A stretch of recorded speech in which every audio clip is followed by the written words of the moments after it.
Okay, so welcome to the first ever episode of Gossip and Grown Ups podcast. So, if you're new and you've never seen me before, my name is Libby. I've just turned 27 a week ago. I've got two daughters, one is 9 and one is 2. I had my first daughter at 17, and I find that's how a lot of young girls with kids find me relatable. But yeah, I've got a lot to say. And I don't even know where to start, to be honest. The reason I started the podcast was because I just randomly started TikTok like a year ago, and I just become obsessed with it. And then when I seen the opportunities you can get with it and the people you can meet and the people you can help, I just loved it. So I wanted to start TikTok, and then I never ever thought I'd do a podcast. But I actually seen a TikTok like a few weeks ago that said, I've been to 3 funerals this week and I never heard anyone say anything negative about them, like, oh, she did TikTok. Like, nobody cares. So I don't want to live my life caring what other people think. I just want to do what makes me happy. So obviously this first episode is just a little introduction. I haven't got any guests this week, but this will be the only podcast on my own. Like, the only other episode on my own. Every other episode will be with people. So yeah, I've got some amazing people that have said they're going to come on and they're excited for. I'm excited for. So yeah, I just wanted to like introduce myself, introduce the podcast, and yeah, hopefully everyone enjoys listening to me just yap on. And I will be swearing, so if you don't like that, I wouldn't even watch. The name Gossip and Grown Ups came from, basically, if you're a single mum, this isn't just for single mums because other people do relate to this, but this is how I felt as a single mum.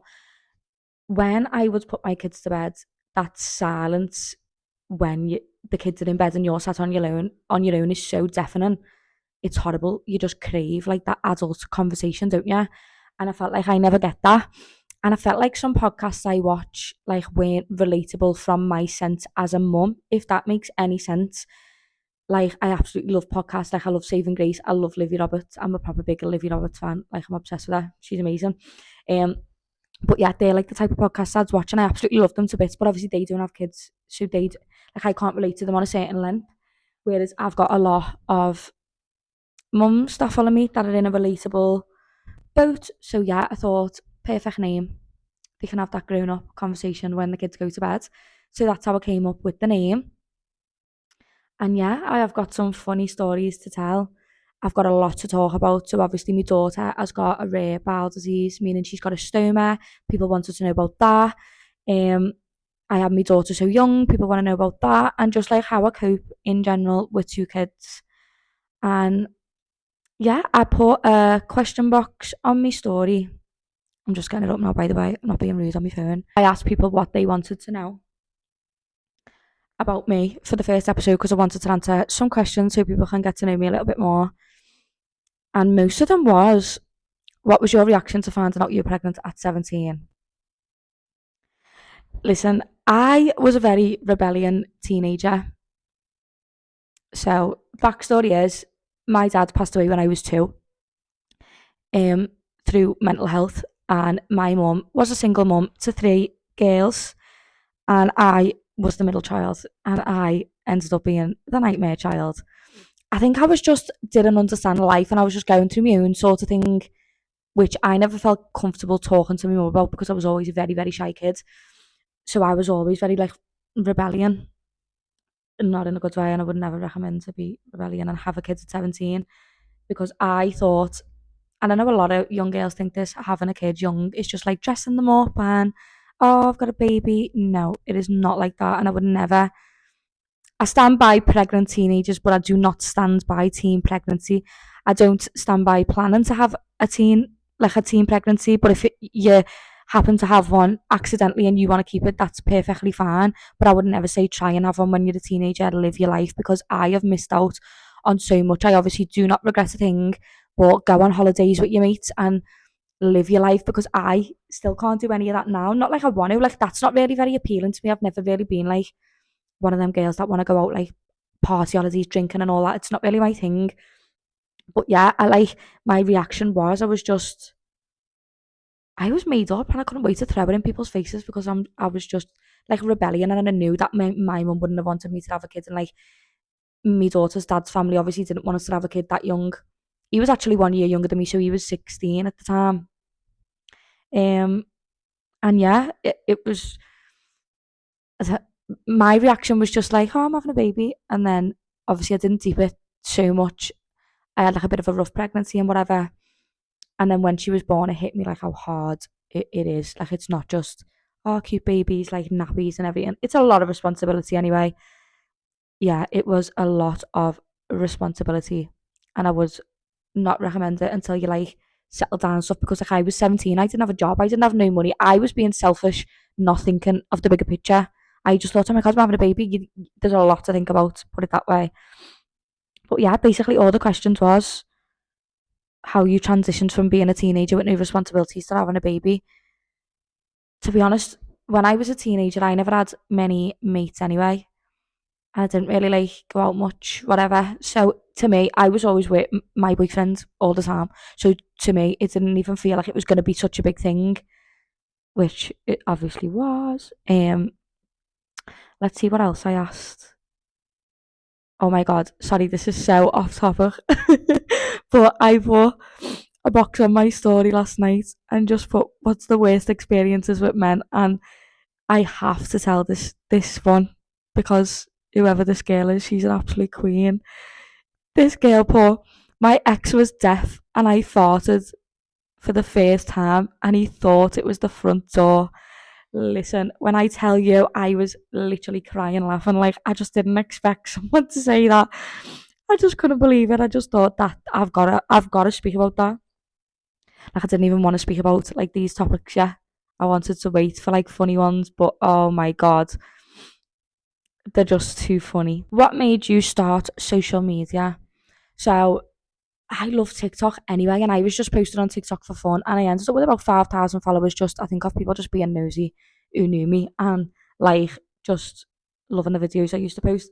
And then it was like this exact time last year on my 26th birthday, I posted like my first ever day in the life, and it was just of like around my birthday, like what I'd done on my birthday and what I got, just stuff like that. And yeah, people loved it. And then I was like, I'm gonna do them all the time, and I ended up like taking breaks and doing them and taking breaks. And then people started taking them serious, and then I remember it got to like October, and I was getting loads of followers off it, and like I just started doing them every day then. And then when it got to December, it was really like I was nearly at 10,000 followers, and I was made up. And then I remember January 1st, I hit 10,000, and I was like, oh my god, I'm like gonna have to take this serious now, like. And then the opportunities from that just started flowing, and I thought like I could never stop this now. Like it's such a good thing, and it's helped my confidence as well completely. Like if you knew me when I was in school and a teenager, you'll know I was so shy and so reserved. I was so scared of being judged and what people would say about me. I couldn't care less now, and I do believe that is because I started TikTok and stopped caring what people think. Another question was, how do you cope with trolls? No joke, I think I've had about 4 or 5 in my whole life. Another story, that girl. So last week, if you don't have me on like TikTok or you didn't see my story at this point, it was my birthday on Saturday, the 7th of June, just gone. And I knew Avo, the gymwear brand, stunning gymwear stuff, sent me a gorgeous gymwear set. Like they didn't have to send me anything, but they sent me something. So I was made up. So I'd done a video for them on my birthday morning, like with like my balloons and my gym set on. And I felt proper nice in it because I have lost loads of weight and I felt proper unreal in it. I was made up myself. And some girl who I actually thought was really, really lovely before the situation messaged me my video and put, why is she showing all that fatness? Now, obviously, she's tried to send that to her friends and has obviously sent it to me. So I was like, was that meant for you, mate? Yeah, like you cheeky little bitch. And she just blocked me straight away. But I'd already screenshot it to her, and like I got a name and everything. And I actually knew who she was. Bear in mind, she messaged me loads of times before, like, oh, your daughters are gorgeous, love your videos. And I was like, you just call me fat. But bear in mind, I've lost loads of weight, but it just, like, it didn't, like, knock me, like, proper bad, but it just made me think, like, oh, do I look big in that? But yeah, like, that is probably the worst interaction I've had with someone online. Simply because, like, she messaged me loads of times and I just thought, how fake are people? But I wouldn't even ask. That's more a situation within herself than with me, because I know for a fact I don't look fat on that video, or I wouldn't have posted it because I'm so self-conscious of my weight anyway. I'm not going to sit there and post a video of me looking fat for people to call me fat when that'd make me feel worse, if you get what I mean. Just absolutely embarrassing. Next question was, what's your favourite thing about being a young mum? My favourite thing is knowing in 20 years when all my mates are doing the school run, I won't be joining them because my kids will be going to school themselves. Like, or out, would they even be in school in 20 years? Will they? No, obviously not. But yeah, it just, being young, I feel like you get a closer bond with them. I felt a little bit awkward telling my mum certain things.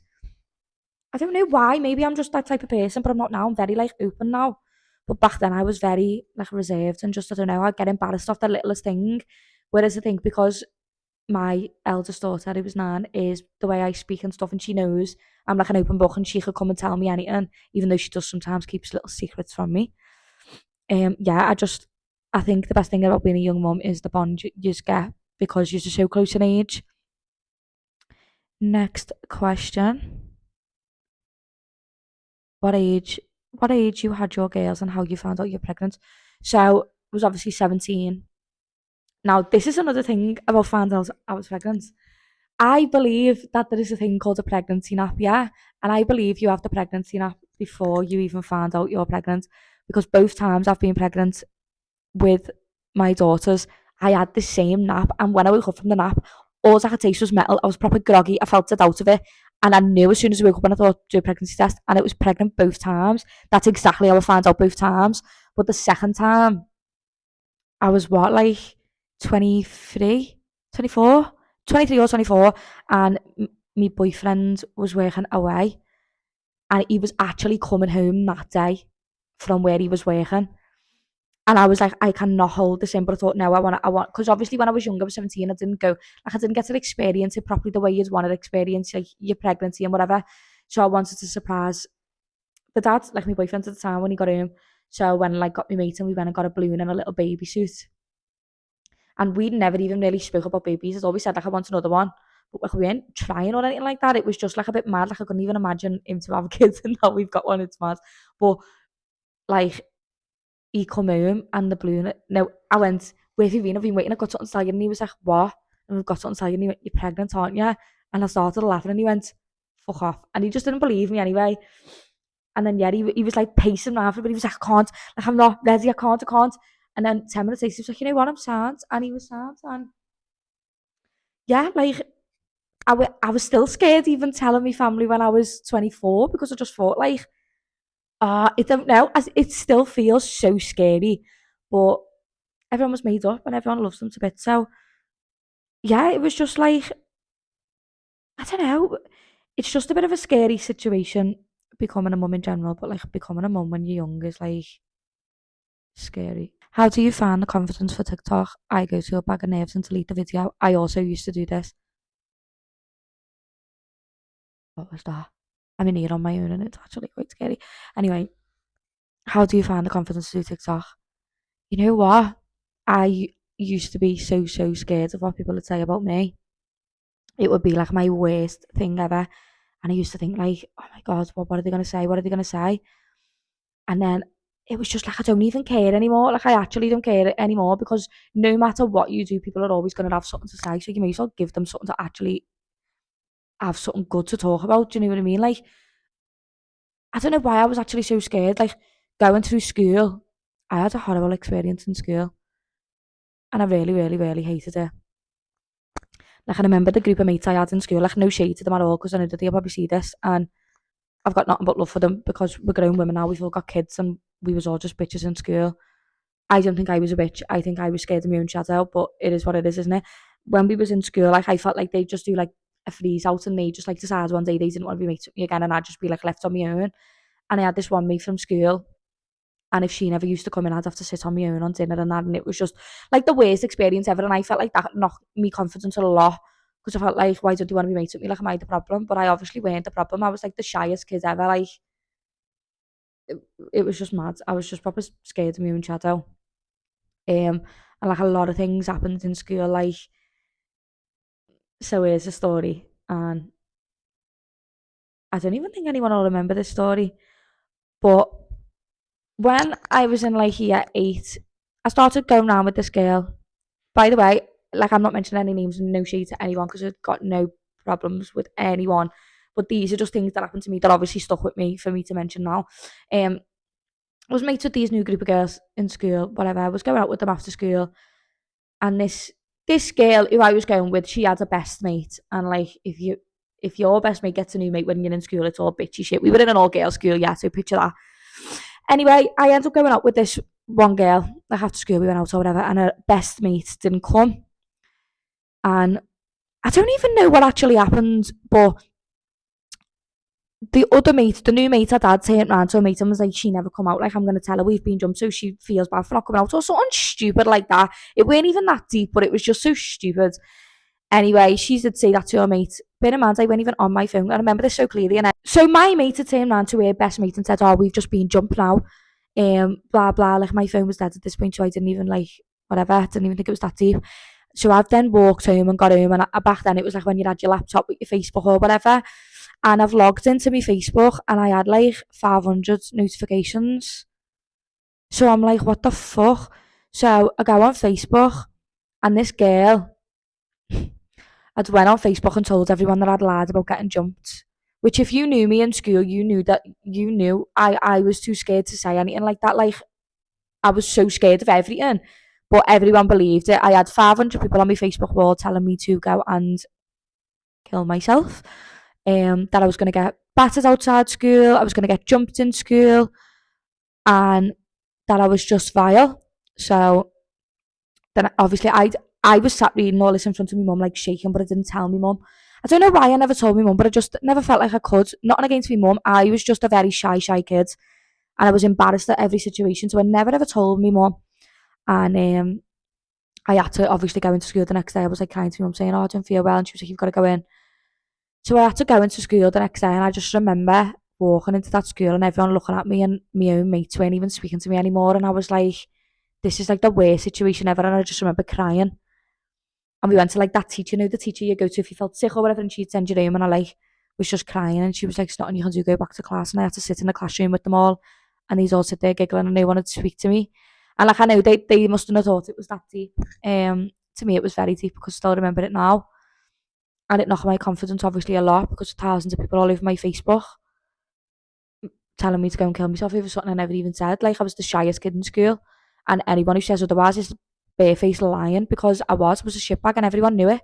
I've got no shame in saying I was shy in school. I was scared. I weren't a confrontational person. And then the minute I left school, I think I had loads of built up anger in me that I just switched as a person. I became the polar opposite of what I was. And I just became a fucking total raging bitch. And yeah, now I just say what I say. I'm not scared of anything anymore. Like, what is anyone going to do or say to me that's going to hurt me? Like, there's some of the stuff I've been through. I've got very thick skin now. But it just pisses me off when, like, people like that from school see you doing well and they're like, oh, I hope you're okay. And I was like, you didn't know I was okay when I was in school. I know I'm 27 now. It's not that deep. But what most people don't realise is trauma from when you're younger builds who you are as a person today. And I learned that when I went to therapy. And yeah, it changed me completely. And I hated school, and I would never send my daughter to an all girls school because they're all bitches. And yeah, I don't speak to one singular person from that school now. Not one. Don't think I ever will ever again. Not against them, and genuinely not against them. They've all got gorgeous little babies now, and I have spoke to some of them, and they probably won't even remember half of this stuff, but obviously it stuck with me. So yeah, I think that's where I built my confidence from. I think when I left school, I was just full of anger, and I just flipped the switch and thought, I'm never letting anyone treat me like that ever again. And yeah, flipped it. And now I'm just confident and not asked what anyone says. And I'm doing stuff that a lot of people would love to do but wouldn't dream of it because they're scared what people are doing. I just say, fucking do it. What can anyone say to you that could hurt you?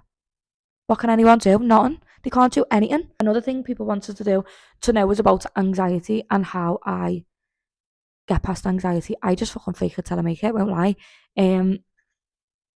I've got Rescue Remedy in my bag, but I swear by that. I don't know if it's placebo or whatever. Placebo. Can't say it. Whatever the fuck it is, it works for me. I swig the bottle and I'm okay. I still get overwhelmed in like very busy situations. Like, I don't know, unless I'm drunk. When I'm drunk, I couldn't give a fuck. But like, I do just get anxious. It's more, my anxiety is not based around people. My anxiety is based on my health. So if I get a twinge in my body or like a sensation or a feeling, I get this overwhelming thing that I'm going to die. And this originated from, I've never ever cared about my health. And then in 2021, I thought I had like a chest infection and I was like in bed and I was ill. And I ended up having to get an ambulance because I couldn't sit up. So yeah, I got an ambulance, whatever. And went to hospital. They thought I had pneumonia, got a CT scan, and turns out I had blood clots in my lung. Now, I didn't know how dangerous they was, but it basically knocked my confidence, and everyone who knows me knows how bad my health anxiety is now because of that. And they literally bored to death of me because I fucking bored them. I bought ChatGPT now. I love it. But, like, it, that is when my health anxiety just went bump and skyrocketed. I'd never had a panic attack in my life up until 2 years ago. Never in my life. And I've always had anxiety where I'm anxious and nervous, but never to the extremity of physical and psychological effects that it has on you. Yeah, I felt like my head was just going to explode. I was so anxious after that. I ended up buying my own oxygen meter, blood pressure monitor, just everything. And it just spiraled from there. And then I sort of got it when I met my boyfriend. I sort of got it under control because I felt like safe around him. And then when I got pregnant, it all kicked off again because pregnancy can trigger blood clots. So I was like a high risk pregnancy with my second daughter. I had to inject my legs every day with fragment injections, which is blood thinners, every day for 9 months. I had to get checked twice a week. It was a lot. I would never have a kids ever again. But yeah, I was very anxious like that whole pregnancy. And then obviously when she was born, she was very poorly. And then she had a first surgery. I was sort of okay because I was in like fight or flight mode. I was still in a lot of shock because I had like a traumatic labour. I do want to speak about my labour and everything on another episode because that's a very long story that I want people to know because it was neglect, and I want people to listen to my story so that they can speak up and open their mouths to doctors. A lot of people are scared because they think doctors know best. I'm telling you, they are amazing, but they're not always best. You know your body, you can feel things they can't feel. Anyway, so then she had her first surgery, and then a few months later, she had a second surgery to remove part of her bowel, part of her colon. And after the surgery, she swelled up a lot, and she basically got sepsis. And I just remember so vividly, it was horrible. I feel like crying even talking about it. It makes me feel sick and my belly's turning. She was lying on the bed, and I remember saying to the nurses, "Can you come here? She doesn't look right." And I just remember, like, her eyes just it went. It was like she was looking at nothing, and it was the scariest thing in my whole life.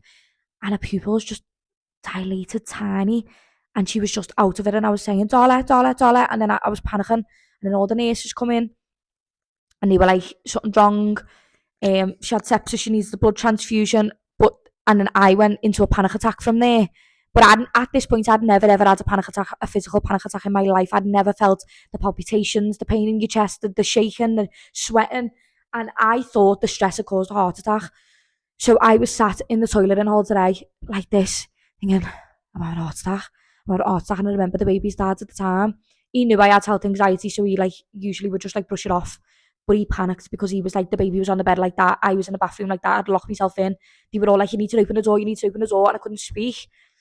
And then I remember saying, get me an ambulance. And we were in hospital, and I don't know why, but I kept saying, get me an ambulance, get me an ambulance. And he's an ambulance.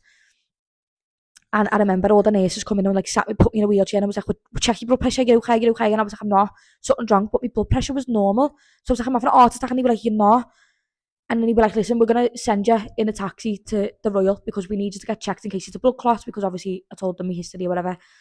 So then we've got to all today, and the feeling had subsided. And then I thought, what was that? Like, what was that? And I remember telling the doctor, and he was like, are you under a lot of stress? And I was like, yeah. And he was like, you're having a panic attack. And I was like, I've just left my poorly baby who's just had surgery in hospital and come to A&E because I thought I was having a heart attack. And that's when I thought, I can't get this under control. Like, it was the maddest, I feel like crying. It was the maddest situation. And I felt like a failure because I felt so bad that I'd left her there.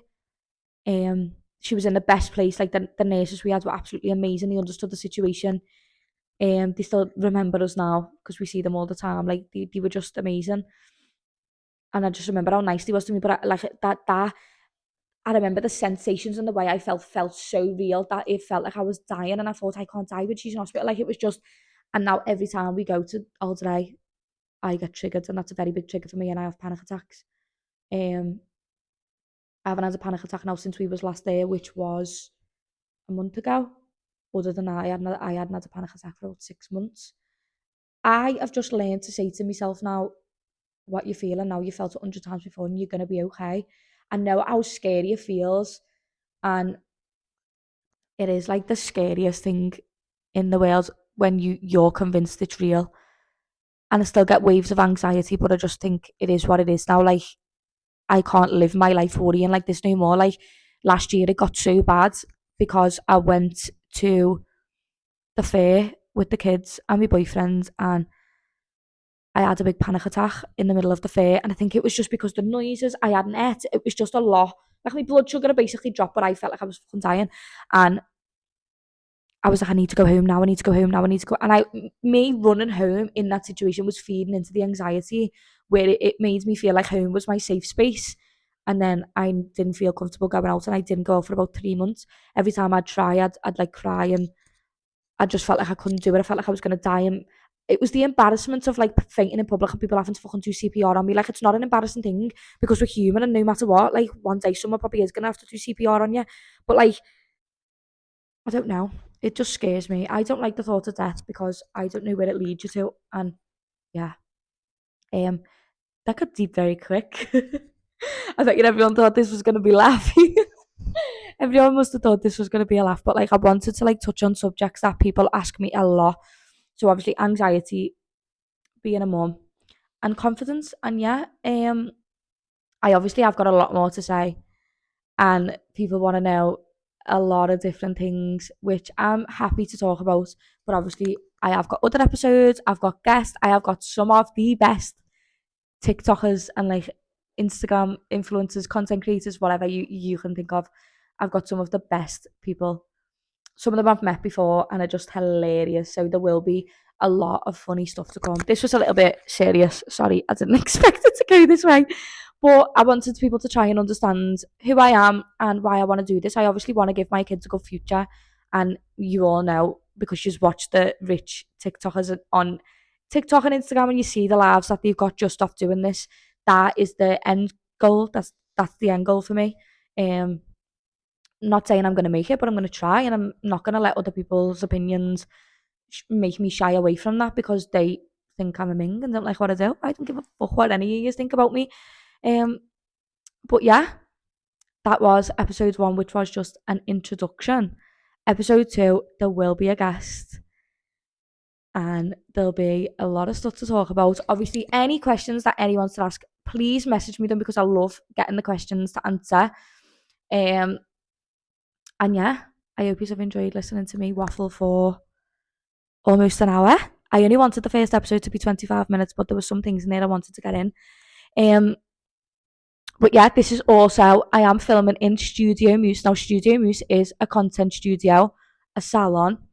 It's everything. They do yoga retreats in here, sound baths, like content events, pop-up shops, a salon, anything you can think of. So I'm going to tag them. Make sure you go and look. It is unbelievable in here. Like, insane. I came to the opening event in here. It was just gorgeous. Me mate Becky owns it. She's unreal. Amazing woman. But yeah, I will always be filming from Studio Moose and Studio Moose only because we support our girls. But yeah, go and have a little nose at her Instagram because obviously she supported me the whole way through all of this. She's helped me with everything. She's gave me the studio to use. And yeah, this is the type of people that you need around you. By the way, I will be getting some of my own mates on here because they're fucking funny. And I am probably going to get my mum on here because everyone loves my mum. But yeah, anyone that you want to see, anything that you want to hear, make sure you message me or comment. I always try and check my messages. Yeah, that was episode 1. And I hope you loved it.